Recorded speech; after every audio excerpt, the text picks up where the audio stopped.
మీరు లాయర్గా కూడా ఉన్నారు. ఇది నా చూడంగానే షాక్ అనిపించింది, తర్వాత నవ్వు కూడా వచ్చింది, ఇప్పుడు కోపం కూడా వస్తుంది. నాకు అంతగా తెలియదు. గఫూర్ గారు క్లియర్గా చెప్పారు. మేబీ ఎవరికైనా ఇవ్వచ్చేమో అని నేను కొద్దిగా ఇంకాస్త డెమోక్రటిక్ ఆ యాంగిల్ బ్రాడ్గా, కానీ ఇక్కడ కుదరదు. ఎందుకంటే ఆయన already part of the government కాబట్టి, సిఐగా ఉన్నాడు కాబట్టి, ఒక ఇండివిజువల్ పొజిషన్లో ఆయన మీద చర్యలు తీసుకోలేదు కాబట్టి ఇక్కడ రెండు చేశాడు ఆయన. ఒకటి ఆయనకి పరువు నష్టం నోటీసులు, రెండు అసెంబ్లీ సాక్షిగా ఆయనకి క్షమాపణలు చెప్పాలట. అందు గురించి అనుకుంటా ఈరోజు బీజేపీ ఆదినారాయణ రెడ్డి గారు మేము సభా హక్కుల నోటీసులు కూడా దీన్ని కన్సిడర్ చేస్తాము, సిఐ శంకరయ్యకి సభా హక్కుల నోటీసులు ఇస్తామని చెప్పేసి కూడా. అంటే గఫూర్ గారు చెప్పినట్లు ఒకటి ఆయన సర్వీస్ రూల్స్ అధిగమించాడు, ఏది సీఎం గారికి నోటీసులు పంపించి ఆ యాంగిల్. రెండు సభానాయకుడు ఆయన at the same time CM, అలాగే అసెంబ్లీ సాక్షిగా క్షమాపణలు చెప్పాలన్నందుకు అనుకుంటా ఆదినారాయణ రెడ్డి గారు రెండో యాంగిల్లో అక్కడ కూడా చర్యలు తీసుకోవాలని చెప్పేసి అంటున్నారు. సార్, లీగల్ ఆస్పెక్ట్లో చెప్పండి, అసలు ఈ రకంగా అతను ఒక అధికారి అయ్యుండి సర్వీస్ రూల్స్ అతనికి తెలిసి ఉండాలి సార్, నాలాంటి తెలియదు అంటే అర్థం ఉంది. మరి వాటిని ఇంత బ్లేటెంట్గా వైలేట్ చేసేసి మరి నోటీసులు పంపడాన్ని ఏ విధంగా ఉండబోతోంది, ఏ విధమైన పర్యవసనాలు ఉండే అవకాశం ఉంది? నమస్తే అండి, మీకు ప్యానెల్లో ఉండే వారికి అదే రకంగా వీక్షకులకు.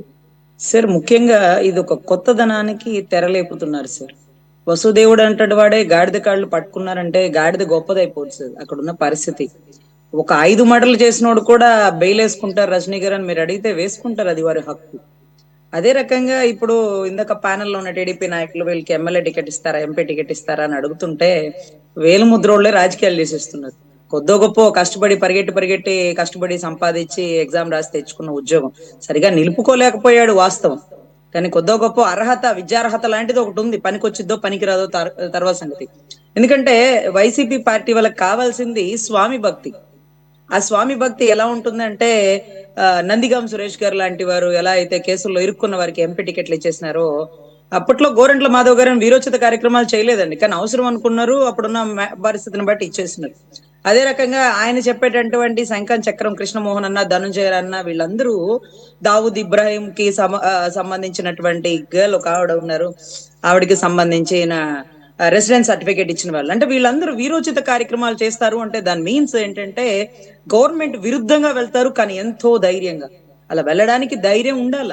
ఎందుకంటే ఇందాక గఫూర్ గా చెప్పినట్టు అసలు ఒక విఆర్ లో ఉన్న గవర్నమెంట్ జీతం తీసుకుంటున్న వ్యక్తి ఎలా గవర్నమెంట్ ని ప్రశ్నిస్తారు? అసలు అతను ఎవరు పరువు నష్టం వేయనికి?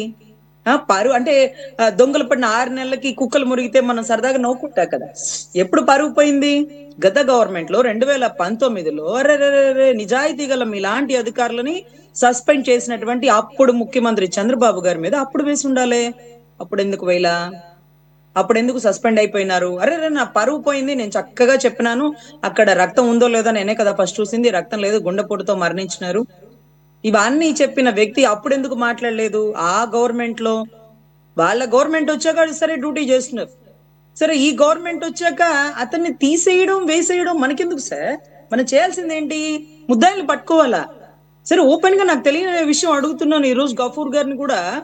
గత ప్రభుత్వంలోనే జగన్ గారి గవర్నమెంట్ లోనే సిబిఐ పరిగెట్టింది, A8 వరకు వచ్చేసింది. అవినాష్ గారు తండ్రి అరెస్ట్ అయిపోయారు, పెద్ద ఆయన అరెస్ట్ చేయరేమో అనుకున్నాము.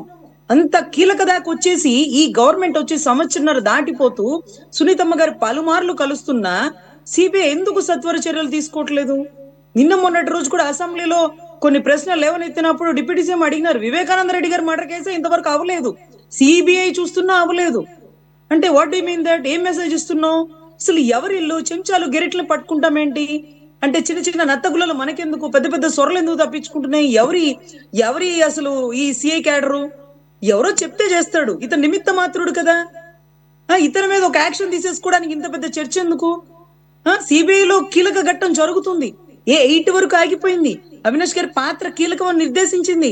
అవినాష్ గారు ఎవరెవరికి కాల్ చేస్తున్నారు అడగాల, ఎందుకు అడగట్లేదు? సో ఆ కేసు కదిలితే వీళ్ళందరూ బయటకు వచ్చేస్తారు సార్. తనకి ఎమ్మెల్యే టికెట్, ఎంపీ టికెట్ ఇచ్చిన ఆశ్చర్యపోనక్కర్లా. ఏమీ తెలియని వేలు ముద్రలోనే మమ్మల్ని పరిపాలిస్తున్నారు. చదువుకున్నాడు కదా, కనీసం ఏ జీవో ఏంటో కూడా చదువుకోవడం అన్నా తెలుసు కదా. సో ఎవరు పరిపాలిస్తున్నారు, ఏం చేస్తున్నారు అనే దానికంటే గవర్నమెంట్ అడ్మినిస్ట్రేషన్ కరెక్ట్ గా లేకపోతే చాలా ఇబ్బందులు ఎదుర్కొంటారండి.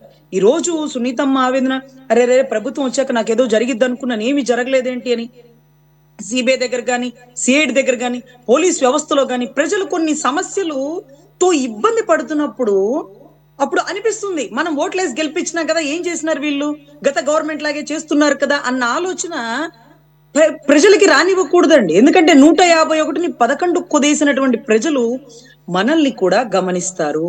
మనం ఎన్ని పథకాలు ఇచ్చినా మన జేబులో డబ్బులు కాదు, ప్రభుత్వం ఇచ్చినవే, ఖజానా నుంచి డబ్బులే. కానీ మనం ఏం చేయాలి, లా అండ్ ఆర్డర్ స్ట్రిక్ట్ గా చేయాలి, తన మన అనే భేదాలు లేకుండా. ఆ భేదాలు ఎందుకు చూపిస్తున్నాం, ఎందుకు లేట్ అవుతుంది, సిబిఐని ఎందుకు త్వరితగతిన పరిగెట్టించలేకపోతున్నాం? ఇలాంటి వాళ్ళు మనకి సీఎం ని ప్రశ్నించే స్థాయికి ఎందుకు కల్పించను? ఒక నేరగాడు, నేరానికి సహకరించిన వాడు, ఒక రక్షక భటుడు తన విధిని ఎందుకు నిర్వహించకపోగా సీఎం ని ప్రశ్నించే స్థాయి అతనిది. అంటే గవర్నమెంట్ అంత చులకనగా కనపడుతుందా అతనికి? ఇవాళ ఇతను ప్రశ్నిస్తే రేపు ఇంకొకతను ప్రశ్నిస్తారు. అంత అవకాశం ఏంటి? పరువు నష్టానికి 1.5 కోటి. ఎప్పుడు పోయిన పరువు ఎప్పుడు అడుగుతున్నారు మీరు? డిఫామేషన్ 499 ఐపీసీ సెక్షన్లు మారి భారతీయ న్యాయ సంహిత చట్టాలు వచ్చినాయే. సరే, ఇక్కడ ఒకటే మనం గుర్తుపెట్టుకోవాలి, ప్రజలు మనం లా అండ్ ఆర్డర్ పర్ఫెక్ట్ గా చేస్తేనే ప్రజలు మనల్ని గుర్తిస్తారు. మనం ఎన్ని పథకాలు ఇచ్చినా, మిషన్ భగీరథ లాంటివి దించినా, కేసీఆర్ గారి గవర్నమెంట్ పడిపోయింది కేవలం తెలంగాణ దిశ ఎన్కౌంటర్ కేసులో. ఒక్క కేసుతో ఎలా పడిపోతుంది రజనీ గారు అన్నారు అప్పట్లో ఏబిఎన్ లో వెంకటకృష్ణ గారు. పడిపోతుంది సార్, చూడండి సార్, పథకాలే ఉంది, ఎవరు కూర్చున్నా ఇస్తారు, బటన్ నొక్కి. గత ప్రభుత్వం ఇవ్వలే, అట్లాగే ఇస్తారు సార్. కానీ లా అండ్ ఆర్డర్ స్ట్రిక్ట్ గా ఉండాలి. అడ్మినిస్ట్రేటివ్ పర్ఫెక్ట్ గా లేకపోతే ప్రజలు తిరగదిప్పి సమాధానం చెప్తారు. సునీతమ్మకి న్యాయం చేయడం ఎంత అవసరమో అదే రకంగా ఇలాంటి చెంచాలు గెరిటలు ప్రభుత్వాన్ని విమర్శించే స్థాయి దాకా వెళ్ళిపోయారంటే వీళ్ళకి అదునేంటి, వీళ్ళకి ఆయువు ఏంటి, వీళ్ళని ఎవరు ప్రోవోక్ చేస్తున్నారు, ఎవరు ప్రోత్సహిస్తున్నారు అనేది కీలక ఘట్టం. వీళ్ళందరూ పాత్రదారులు, సూత్రధారులను పట్టుకోండి సార్. చిన్న చిన్న వాళ్ళని పట్టుకుంటే ఏమొస్తుంది? వీళ్ళందరూ ఉద్యోగస్తులు, వీళ్ళకు ఒక కుటుంబం ఉంటది. ఫస్ట్ లో ప్రశ్నించిన వాడు సెకండ్ లో ఎందుకు సరెండర్ అయిపోయాడు? ప్రశ్నించిన వాడికి మనం ఏం రక్షణ కల్పించినాం? ఎవరు ఆదుకోరు. చంపేస్తే నా కుటుంబం రోడ్డున పడిద్ది, వాళ్ళు చెప్పినట్టు చేస్తే నా కుటుంబం బాగుంటది అనుకుని వాళ్ళు తప్పు చేసేస్తారు. అరే నీకెందుకు, నేనున్నాను, నీ ప్రాణానికి నా ప్రాణం అడ్డు, నువ్వు ధర్మంగా నిలబడు, నేను నిన్ను కాపాడుతా అని భరోసా సిఐ శంకరయ్యకి అప్పుడు అతను ఇచ్చిన స్టేట్మెంట్ పట్ల వెంటనే మనం అనుచితంగా ఉంటుంటే తను ఇలా చేసి ఉండేవాడు కాదేమో. పరిస్థితులు కదా సార్. ఇప్పుడు చంపేస్తానండి పీక మీద కత్తి పెడితే ఎవరు పోతే ఎవరు వస్తారు? ఆ కుటుంబం గురించి మనం చర్చించుకుంటామా చెప్పండి?